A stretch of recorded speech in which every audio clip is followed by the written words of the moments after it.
Arizona has several big data center projects on the horizon. So could our rates go up because of them?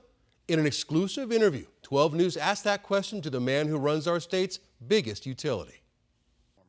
And the transformer transforms the voltage from the voltage that's being produced at the battery level to what's acceptable on the grid. Arizona Public Service President Ted Geisler takes us on an exclusive tour of the company's new Adobe battery storage facility west of Phoenix. This is one of the battery units. It's actually worth 1 megawatt.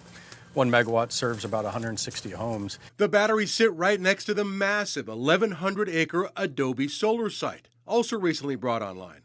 Hundreds of thousands of solar panels stretching into the horizon. Next to them, a big natural gas power plant soon to be enlarged. And just down the road, the Palo Verde nuclear generating station. Arizona is still, though, thirsty for power.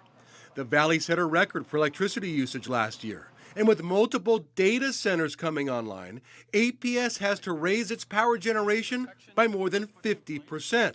How much power is that? That's bigger than the entire electric demand of cities of Salt Lake City or Charlotte, North Carolina. Like Salt Lake City or Charlotte was just dropped on top of Phoenix. Exactly, within a very short amount of time. Here's why.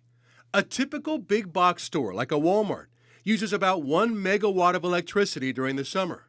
But a data center the same size uses 400 megawatts. So 400 times the electric demand that a normal big box store would require. It makes sense then that the cost of infrastructure to be able to serve them is going to be that much higher. And that's why we insist that they pay their fair share. So how much would that be? For like a typical data center, what kind of check would they have to write to you to get going? It varies on each size, but we're talking hundreds of millions. So who's going to pay for this? Customers in some East Coast cities have seen their bills skyrocket as data centers buy up the electricity on the open market. But Geisler says that will not happen with APS. Because current electric rates are taking advantage of infrastructure that's been around for decades. Our customers are benefiting from that. New data centers shouldn't benefit from that because they require new infrastructure. So they should pay for all the new infrastructure, and our existing customers should still benefit from some of the legacy infrastructure that they helped pay for years ago. And so you can assure somebody living in Peoria or Goodyear or North Phoenix that they're not paying for these data centers? That's correct. 100%. That's correct.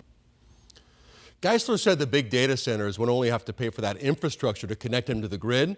They'll then be forced to pay a rate for electricity that's 45% higher than what you and I pay for our homes. APS is owned by a publicly traded for-profit company. It currently has a residential rate increase in front of the Arizona Corporation Commission. It says to cover the rising cost of infrastructure. Arizona's Attorney General, though, says the 14% rate increase being requested is too high and has promised to fight it.